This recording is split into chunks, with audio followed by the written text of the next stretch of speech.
That's one small step for man, one giant leap for mankind. I have a dream. One day, this nation will rise up, live out the true meaning of its creed. We hold these truths to be self-evident that all men are created equal. The world will little note nor long remember what we say, but it can never forget what they did. Ask not what your country can do for you. Ask what you can do for your country.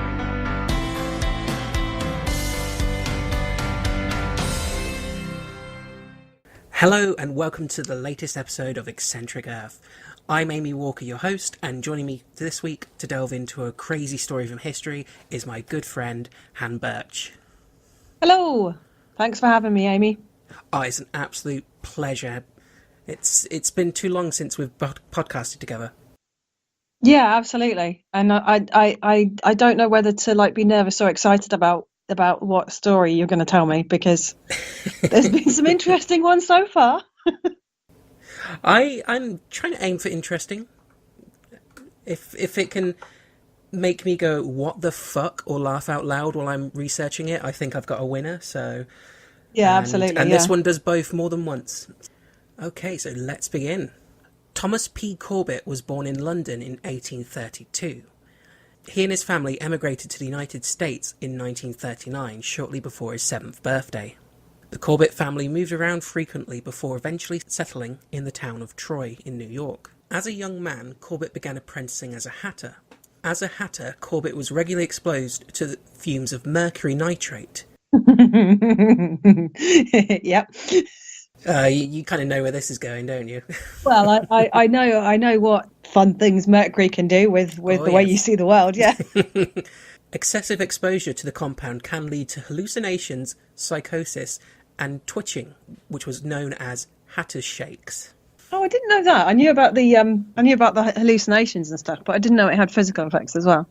Yep. After working as a hatter in Troy, Corbett returned to New York City. He later married, but his wife and child died in childbirth. Following their deaths, he moved to Boston. Corbett became despondent over the loss of his wife and child and began drinking heavily. He was unable to hold a job and eventually became homeless. After a night of heavy drinking, he was confronted by a street preacher who persuaded him to join the Methodist Episcopalian Church. Corbett immediately stopped drinking and became devoutly religious. God, he must. I mean, either people.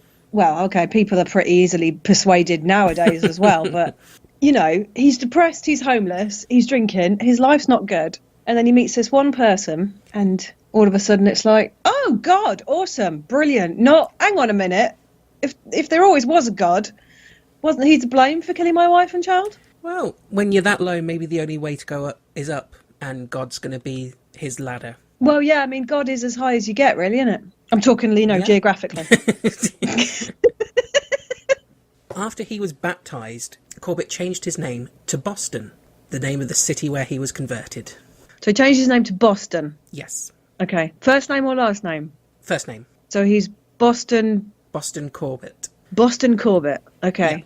Now going by Boston Corbett, he regularly attended meetings at the Fulton and Broomfield Street churches, where his enthusiastic behaviour earned him the nickname the Glory to God Man.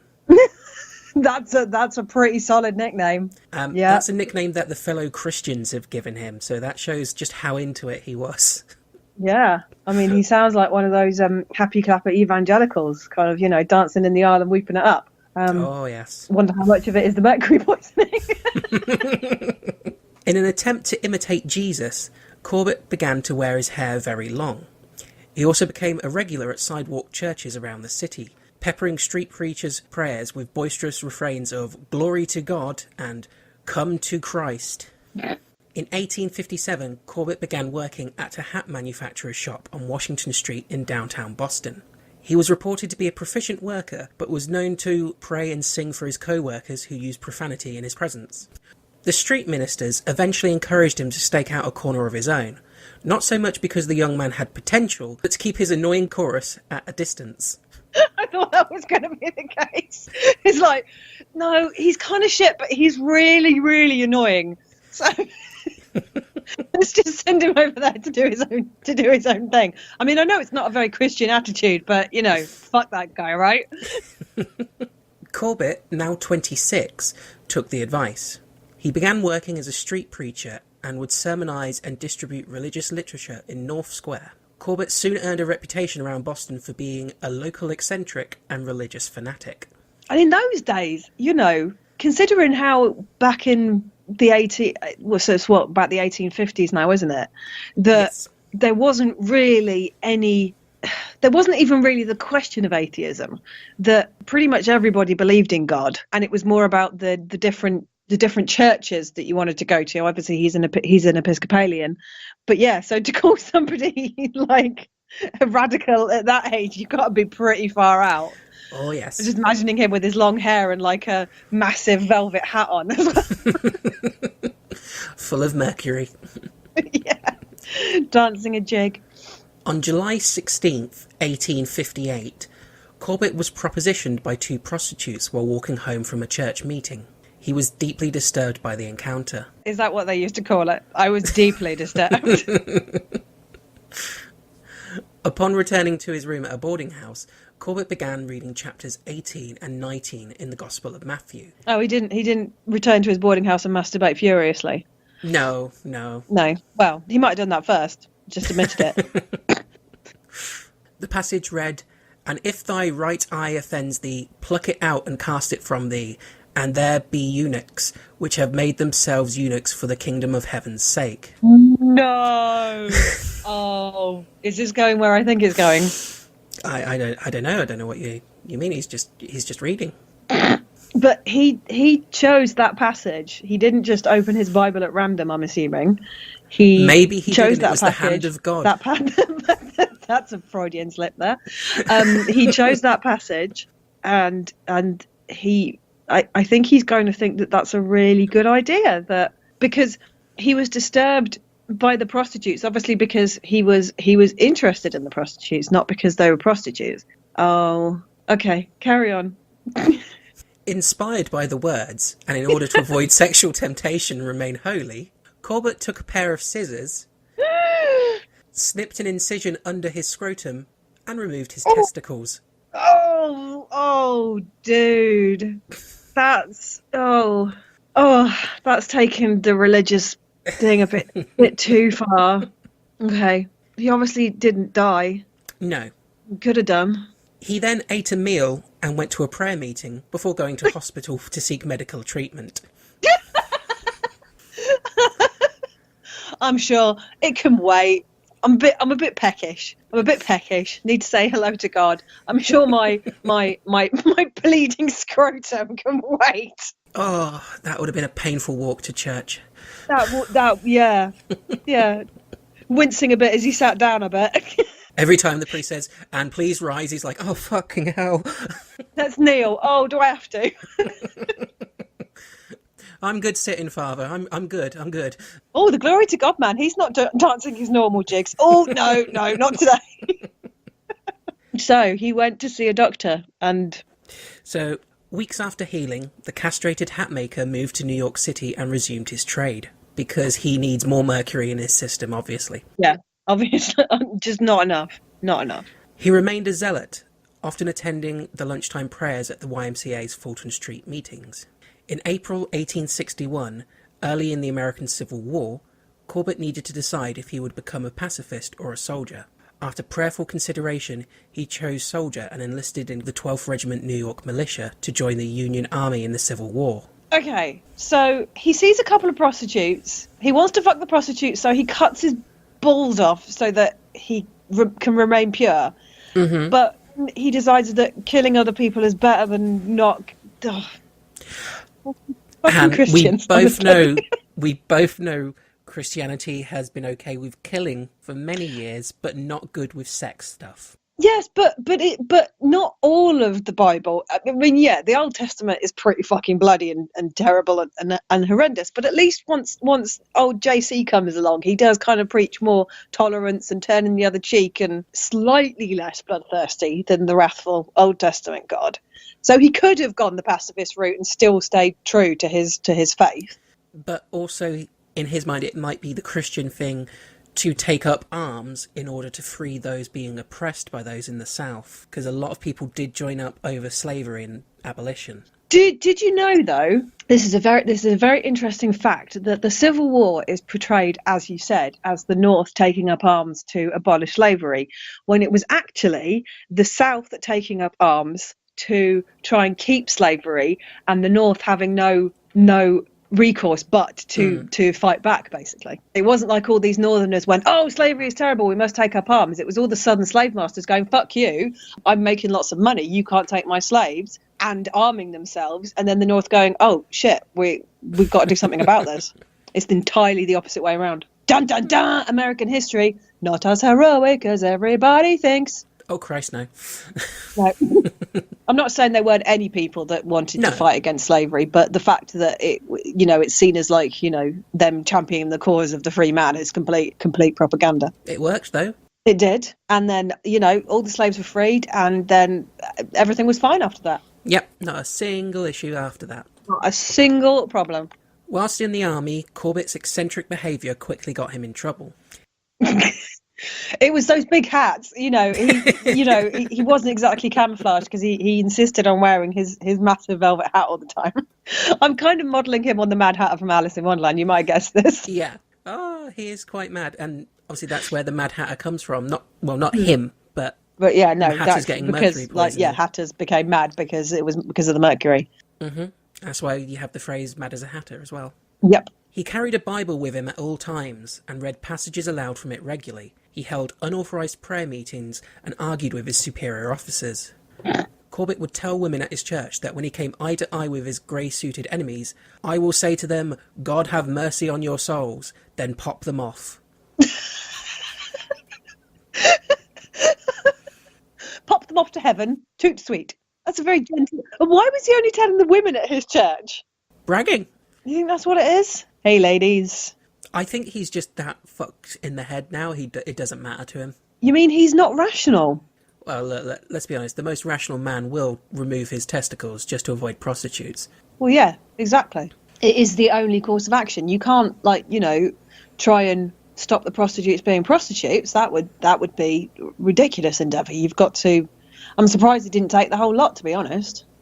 Corbett also condemned officers and superiors for what he perceived as violations of God's word.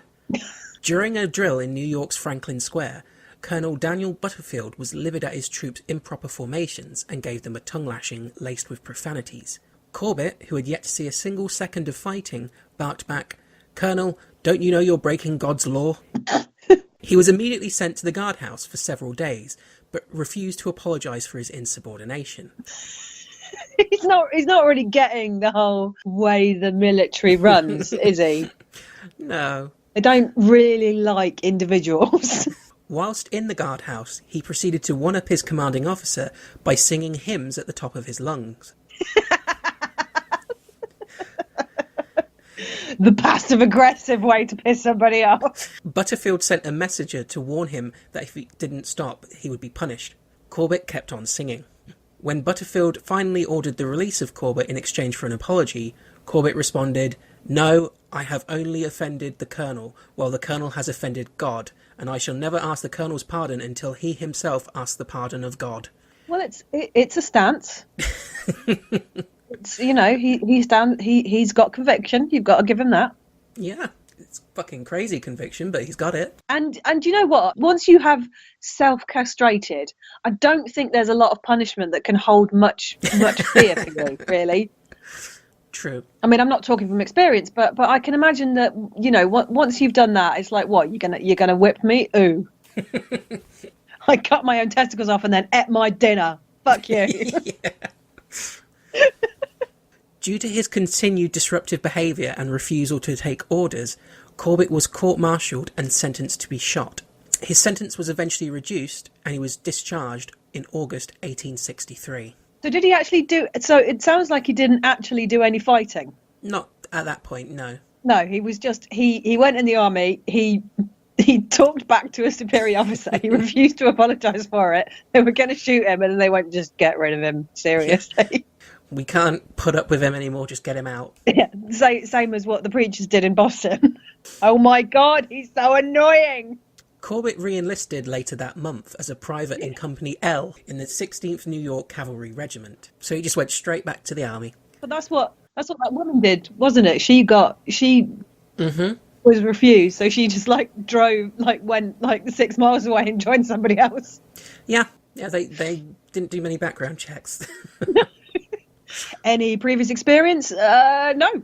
In June 1864, while hunting Confederate Colonel John S. Mosby's men in Virginia, Corbett found himself cornered by the so-called Grey Ghost's troops near Centerville.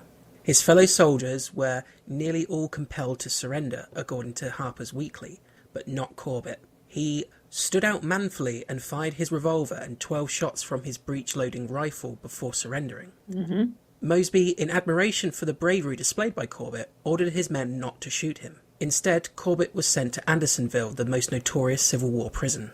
Corbett was held prisoner at Andersonville for nearly 5 months. Almost 1/3 of all the 45,000 Union soldiers sent to Andersonville died there, but Corbett managed to survive his incarceration. Oh, bloody hell. I didn't know that they. I don't know that much about the Civil War, but I didn't realise that they interned soldiers. Oh yeah, and from what I've read about Andersonville, it's a really fucked up place. Did they die of disease, or was it? Yeah, disease, malnutrition, the elements. Yeah, they pretty much just weren't looked after at all.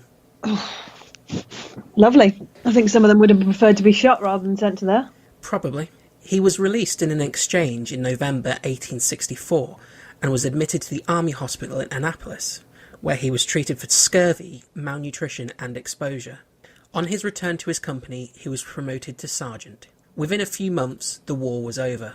On the evening of April 14th, 1865, President Abraham Lincoln was assassinated. He was attending a production of the play Our American Cousin at Ford's Theatre in Washington, D.C. He was shot in the head by a well-known actor, John Wilkes Booth. On April 24th, 1865, Corbett's regiment was sent to apprehend John Wilkes Booth, who was on the run since assassinating the president days earlier. Oh, really? Oh, okay, cool. Didn't know that. Yeah, he took him 10 days to track him down. Hmm. The detachment left Washington via steamer on April 24th and headed about 50 miles down the Potomac to land at Belle Plaine, Virginia. After a day of fruitless searching, the volunteers received a tip from a fisherman and his wife that men fitting Booth's and his accomplice David Herold's descriptions had crossed the river and were heading towards Bowling Green in Virginia. The same informant suggested that the men were aided by a soldier named Willie Jett. It was now midnight on April 26th. After knocking on several doors, Doherty's men found Jett at a hotel and roused him from bed. Jett wasn't about to give up Booth and Herold, but Doherty informed him that he should suffer if he didn't do so. Jett agreed to lead them 12 miles to land near Port Royal, owned by a farmer named Richard Garrett, where Jett had left the men 2 days earlier. Arriving at Garrett's farm, Corbett later wrote, "The lieutenant said to me, 'Mr. Booth is in that house. Ride through the command and see that every man's pistol is in readiness for use.' When Doherty asked after the fugitives, Garrett claimed that they were in the woods. Doherty didn't believe him, so as he later told the Washington brass, he seized the man by the collar and pulled him out of the door and down the steps. He then put his revolver to his head and told him to tell him where the 2 assassins were. Garrett told him that they were in the barn." It was after 2 a.m. now. Doherty's men had descended on the tobacco barn and formed a ring around it, Corbett included. From inside, Booth was trying to talk himself out of the situation. "Captain, draw off your men 50 yards, Booth shouted, according to a soldier from the 16th Cavalry. "A cripple as I, with only one leg and cannot walk without a crutch, I would take a chance for my life." Doherty refused. As a side note, Booth had a bad leg from when he escaped the assassination attempt and actually broke his leg. Oh, right. Broke it when a horse fell on him. Yeah, that's got a sting. Yep. So, yeah, he hasn't got much chance of running out of there. No, not really. The back and forth between Booth and Doherty continued for an hour, until Booth yelled that there was a man in here who wants to surrender awful bad. Out came Herold, the accomplice, and Booth started talking again. Concluding that their target was never coming out, a federal investigator named Everett Conger took a clutch of dry hay, lit it on fire, and stuck it through a crack in the barn. The barn was set on fire in an attempt to force him out into the open, but Booth remained inside. Corbett was positioned near a large crack in the barn wall. In an 1878 interview, Corbett claimed that he saw Booth aim his carbine, prompting him to shoot Booth with his Colt revolver, despite being ordered not to. So they wanted to take him alive. They didn't want to kill him. Is that Yeah. why they were ordered not to shoot? Yeah, basically they thought that he was going to be part of a larger conspiracy, which he was, because they tried to eliminate a number of people at the same time. So Right. they wanted him alive so they could question him, find out who he's working with, and Corbett's just gone and shot him. I'm sure, like, you know, God told him to do it, so it'll be fine. Lieutenant Doherty stated that the bullet struck Booth in the back of the head, about an inch below where he had shot Abraham Lincoln. Booth's spinal cord was severed on impact. Booth was carried to the front porch of the Garrett house and placed on a makeshift mattress. "Kill me," he whispered. He asked to see his hands, so one of the soldiers lifted his paralysed limbs. "Useless, useless," Booth muttered before he died at around 7 a.m. So I think people are going to be kind of pissed at Corbett. I don't know, because some people will think he's a hero, won't they? Oh, yes. Yeah. Lieutenant Colonel Conger initially thought that Booth had shot himself. After realising Booth had been shot by someone else, Conger and Lieutenant Doherty asked which of the officers had shot Booth. Corbett stepped forward and admitted that he was the shooter. When asked why he had violated orders, Corbett replied, "Providence directed me." He was immediately arrested and was accompanied by Lieutenant Doherty to the War Department in Washington, D.C. to be court-martialed. Not bad going, second court-martial in 10 years. Yep. When questioned by Edwin Stanton about Booth's capture and shooting, both Doherty and Corbett agreed that Corbett had in fact disobeyed orders not to shoot. However, Corbett maintained that he believed Booth had been intending to shoot his way out of the barn, and that he acted in self-defence. He stated, "Booth would have killed me if I had not shot first. I think I did right." Stanton paused and then stated, "The rebel is dead. The patriot lives. He has spared the country expense, continued excitement and trouble.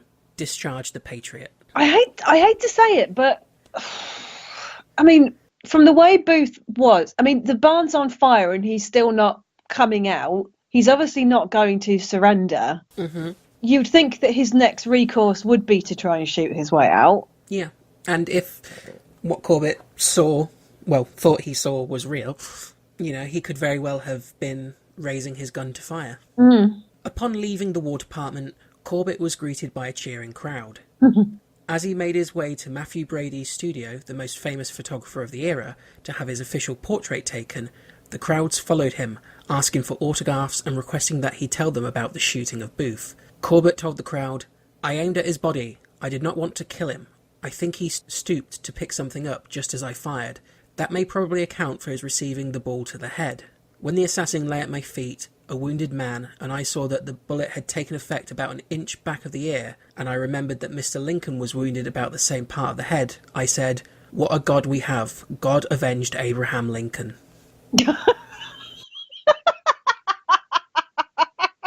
Of course he did. Eyewitnesses to Booth's shooting contradicted Corbett's versions of events and expressed doubt that Corbett was responsible for shooting Booth. Contradicted his version of events. And expressed doubts that Corbett was responsible for the shooting. Oh, okay. Officers who were near Corbett at the time claimed that they never saw him fire his gun. Corbett's gun was never inspected and eventually lost. They claimed that Corbett came forward only after Lieutenant Colonel Conger asked who had shot Booth. Richard Garrett, the owner of the farm on which Booth was captured, and his 12-year-old son, Robert, also contradicted Corbett's testimony that he acted in self-defence. Both maintained that Booth had never reached for his gun. Was there a grassy knoll nearby? I mean, if Corbett didn't shoot Booth, who did shoot Booth? I'm looking at the CIA again here. I think it was Lincoln. Lincoln's ghost. Yeah, it's like, you shoot me in the back of the head, I'll get you. Absolutely. Makes sense. It's the only explanation. It is. It's the only thing that makes any level of sense. While there was some criticism of Corbett's actions, he was largely considered a hero by the public and press. One newspaper editor declared that Corbett would live as one of the world's greatest avengers. And I can only just picture him, like, next to Captain America and Iron Man now. I don't remember him in the movie. For his part in Booth's capture, Corbett received a portion of the $100,000 reward money, amounting to $1,653.84, which is the equivalent of $26,000 in today's currency. Not bad at all. Yeah, the money was split between the entire regiment that was there and captured Booth. His annual salary as a US sergeant was $204 a month, equivalent to £3,000. Corbett received offers to purchase the gun he had used to shoot Booth. He refused, stating, "That is not mine, it belongs to the government, and I would not sell it for any price." Corbett also declined an offer for one of Booth's pistols, as he did not want to remember the shooting. After his discharge from the army in August 1865, Corbett went back to work as a hatter in Boston, and frequently attended the Broomfield Street Church. So do we think he lied then? It's possible. You know, it could have been another soldier who got overzealous or nervous and fired, and then when they came along saying who did it, they were thinking, oh shit, I'm going to be in trouble. And then the fucking Mad Hatter steps up and goes, "It was me!" It's like, oh, thank Christ. Someone else can take the blame. Yeah, I'll let him. It could be Corbett. I think it's more likely, based on where the bullet hit him, that Corbett just saw him and thought, I'm going to shoot the guy, rather than it being self-defense. But who knows? Yeah, there's no way of knowing. God knows. God directed the bullet. He did. When the hatting business in Boston slowed, Corbett moved to Danbury, Connecticut to continue his work and also preach in the country round about. By 1870, he had relocated once again to Camden, New Jersey, where he was known as a Methodist lay preacher. Corbett's inability to hold a job was attributed to his fanatical behaviour. He was routinely fired after continuing his habit of stopping work to pray for his co-workers. Some people have a smoke break. Some people have a, "You're going to hell, I just have to pray for you" break. You know, it's fine. It's fine. In an effort to earn money, Corbett capitalised on his role as Lincoln's Avenger. He gave lectures about the shooting of Booth. This guy is collecting some seriously shit-hot nicknames. Glory of God Man, Lincoln's Avenger. I mean, that could be a comic book. That sounds awesome. He gave lectures about the shooting of Booth, accompanied by illustrated lantern slides at Sunday schools, women's groups, and tent meetings. However, Corbett was never asked back due to his increasingly erratic behaviour and incoherent speeches. So they would invite him once, and then they get to the end of the meeting and go, "Oh, Yeah. that was a bad move. This dude is crazy." Now I kind of understand maybe where Trump models himself on. Oh, nah, this guy's cooler. Oh yeah. Don't get me wrong, and I think that Trump would be a far better person if he didn't have a scrotum. Can't hurt. Let's put it that way. Yeah, maybe you should just, get him to try it, see how it is for a while. R.B. Hoover, a man who befriended Corbett, recalled that Corbett believed men who were in high authority at Washington at the time of the assassination were hounding him. Corbett said the men were angry because he had deprived them of the prosecution and execution of John Wilkes Booth. He also believed that the same men had gotten him fired from various jobs. Oh, so the paranoia's kicking in now as well. Oh yeah, it's all a conspiracy. In a letter appearing in the Cleveland Leader newspaper, a soldier named Private Dalzell, surmised to be a friend of Corbett's, claimed that Corbett was pursued by threatening letters every day, and received no less than a dozen along the lines of the one that read, "Hell, September 1st, 1874. Boston Corbett, Nemesis is on your path. John Wilkes Booth."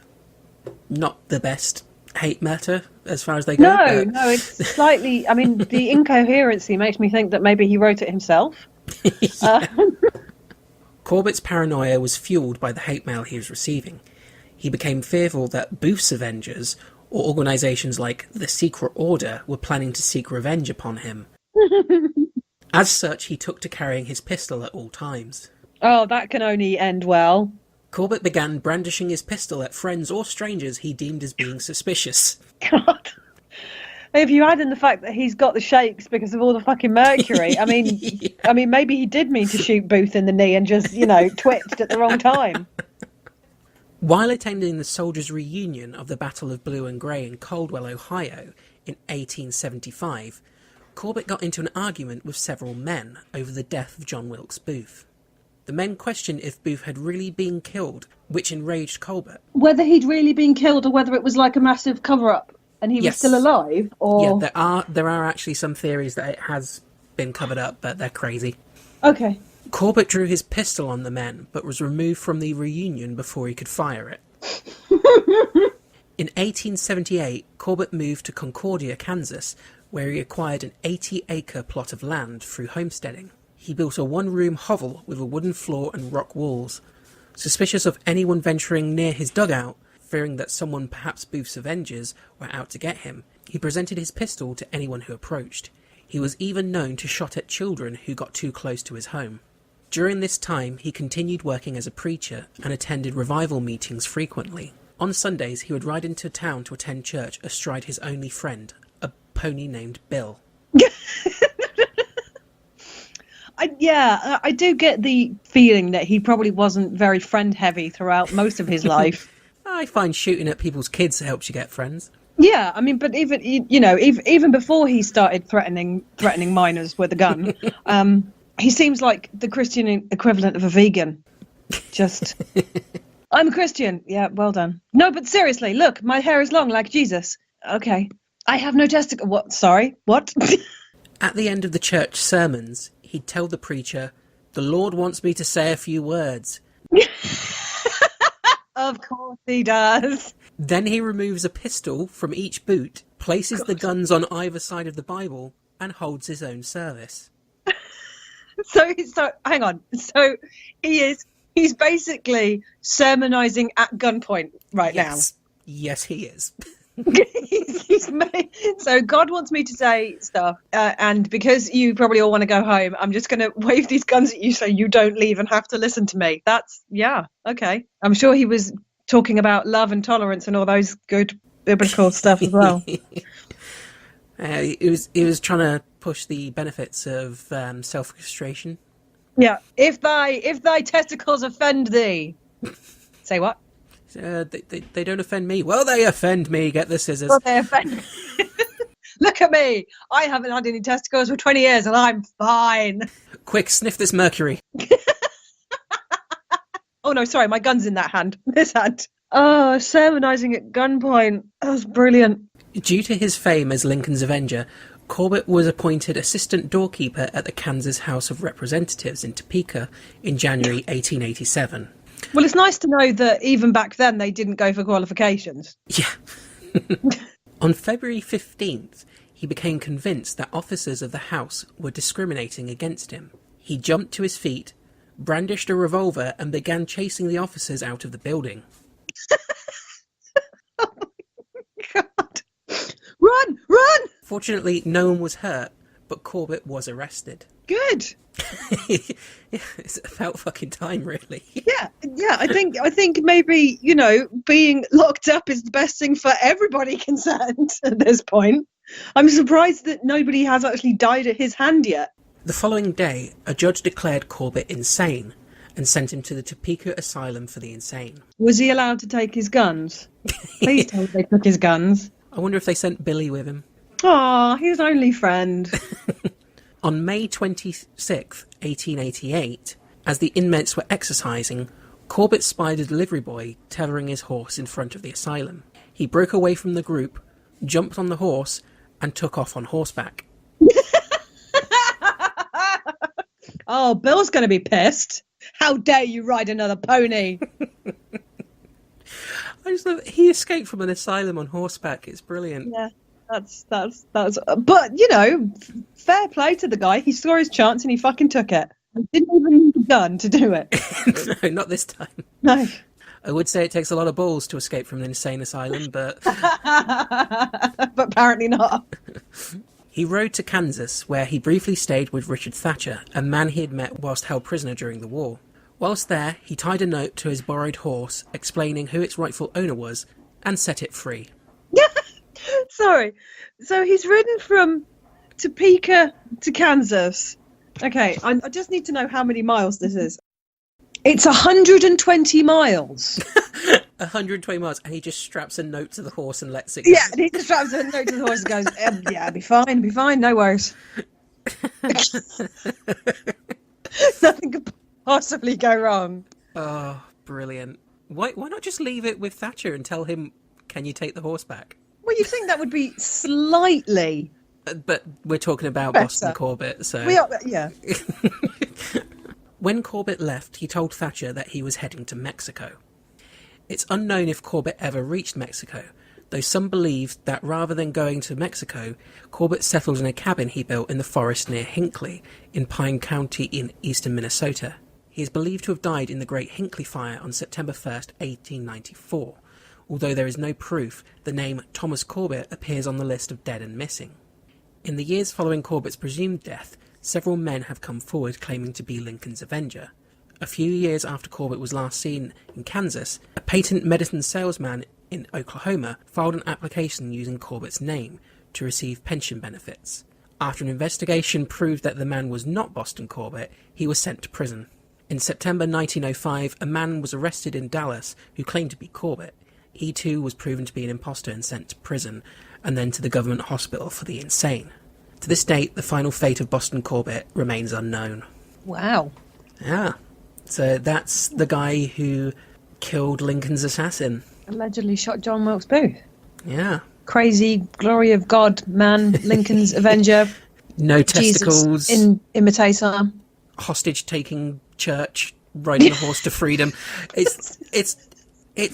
You can see why I picked it now. This is just insane. Yeah, that's brilliant. That's great. Yeah, that's a great story. That's going to make me laugh for days. Just think. I just have the image of him hopping a fence and jumping on a horse. Yeah, some poor nurse who goes, oh no. That's pretty good as well. Going, oh, I'll let him go. He's really annoying. He talks about God all the time. Yeah, thank God the singing will stop. Yeah, you wonder if they just let him go to get some peace. just go, please. I'm going to turn my back on you now, Boston, and if you happen to jump on that horse and ride away, I'll be mighty disappointed in you. But God thinks it's a great idea. And obviously, he could literally jump on a horse without worrying that he's going to squash his balls. So, you know, there's a bonus there. Perfect for getaways. Well, I hope you enjoyed that. I did. I very much enjoyed that. That was brilliant. Thank you very much. So this is normally the part of the podcast where I'll offer people a chance to promote the podcast they're doing. You're slightly different here, Hannah, as you're not currently on a regular podcast at the moment, but you are working on one, aren't you? I am. I'm working on one with, you might know her. She's called Amy Walker. She's great. She does a number of podcasts. And I'm doing another podcast with her at the moment called The Winchester Gospels, which is a blow-by-blow dissection of every single episode of Supernatural, which, you know, is a really easy project to do and is going to take us no time at all to complete. Yeah, it's nice and easy. It's all lies. It's all lies. 250 odd episodes. And counting. Yeah. Stop making them. But yeah, that's something that we'll be launching in the future, and I'm sure you'll be on here more both before then and after, so we will keep listeners up to date with the launch of that if they are interested. Yep, sounds good. And you better invite me back. Oh, definitely. So if you enjoyed this episode, you can follow us on Twitter by going to @eccentric_earth. We're also on Facebook. You can find us by searching for @eccentric_earth. And we are on Instagram as well, where we not only give updates on new and upcoming episodes, but we also tweet out and post various facts and tidbits from history that relate to that date. So that comes out every single day, so there's always something to keep you interested. If you want to write into us with any suggestions about future episodes or to get in contact for any reason, our email address is eccentricearth@outlook.com, and you can find the show on all major podcast providers, so please make sure you subscribe so you don't miss an episode, and if you can leave us a review, that would be hugely appreciated. So that's about it. Just just say goodbye and thank you everyone for listening. And thank you, Han, for coming on the show. Thanks for listening, and thanks for inviting me, Amy. And I hope I get to do this again soon. Thanks. Bye, everyone. Bye.